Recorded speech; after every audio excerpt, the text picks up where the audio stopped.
بسم اللہ الرحمن الرحیم۔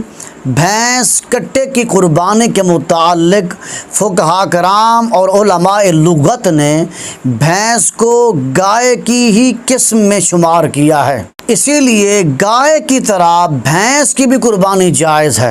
لیکن یہ دیکھا گیا ہے کہ جو ہی عید الاضحیٰ قریب آتی ہے، عید قربان قریب آتی ہے، تو دیہاتوں میں اور سوشل میڈیا پر وہابی علماء کرام، اہل حدیث علماء کرام حنفیوں کی مخالفت کرتے ہوئے اس مسئلے میں شدت اختیار کرتے ہیں اور لوگوں کو بتاتے ہیں کہ بھینس کی قربانی جائز نہیں ہے۔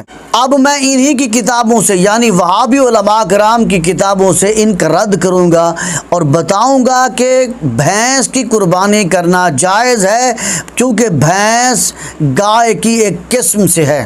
پہلا حوالہ یہ ہے کہ وہابیوں کے اہل حدیث کے چوٹی کے امام سید نذیر حسین دہلوی صاحب، یہ اپنے فتاویٰ میں قربانی کے جانوروں کی عمریں گنواتے ہوئے لکھتے ہیں کہ بکری کا 1 سال یعنی 1 سال پورا اور دوسرا شروع ہو، اور گائے اور بھینس کا 2 سال یعنی 2 سال پورے ہو جائیں اور تیسرا سال شروع ہو جائے۔ اسی فتویٰ کے حاشیہ میں واضح لکھا ہے کہ اور بھینس گائے کے حکم میں ہے۔ فتاویٰ نظیریہ جلد نمبر 3 صفحہ نمبر 257۔ اور وہابی علماء کرام کے مشہور عالم دین مولانا حافظ صلاح الدین یوسف نے لکھا ہے کہ اگر کوئی شخص دیگر علماء کی رائے کے مطابق بھینس کی قربانی کرتا ہے تو وہ قابل ملامت نہیں ہے، کیونکہ جواز کی گنجائش موجود ہے، کیونکہ بہت سے علماء لغت نے اسے گائے کی ہی جنس سے قرار دیا ہے۔ ان کی کتاب کا نام ہے قربانی کے ضروری احکام اور مسائل، صفحہ نمبر 44، دارالسلام لاہور۔ اور اسی طرح وہابیوں کے چوٹی کے عالم دین مولانا حافظ نعیم الحق ملتانی، سابق مدرس جامعہ محمدیہ اہل حدیث بہاولپور نے تو اس مسئلہ کے جواز پر ایک بہت بڑی تحقیقی کتاب لکھی ہے۔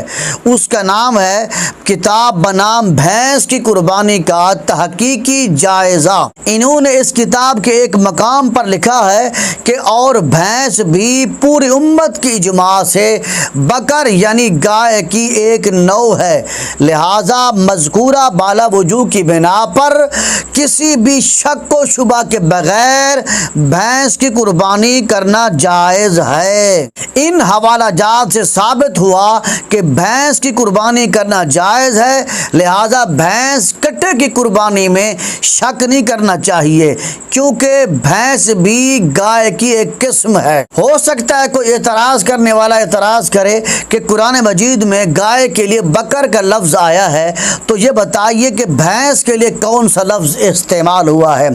تو دوستو دیکھو، لغت عرب میں امام اور حجت کا درجہ رکھنے والے علامہ ابو الفضل محمد بن مکرم انصاری المعروف بے ابن منظور افریقی یہ لکھتے ہیں والجاموس نوع من البقر، بھینس گائے کی ایک نسل ہے۔ اور اسی طرح معروف لغوی علامہ ابو العباس احمد بن محمد بن علی حموی یہ لکھتے ہیں والجاموس نوع من البقر، بھینس گائے کی ایک نسل ہے۔ اور اسی طرح لغت عرب کی معروف مشہور کتاب تاج العروس، اس میں لکھا ہے الجاموس نوع من البقر، بھینس گائے کی نسل سے ہے۔ اور اسی طرح المعجم الوسیط میں لکھا ہے الجاموس حیوان اہلی من جنس البقر، بھینس گائے کی نسل سے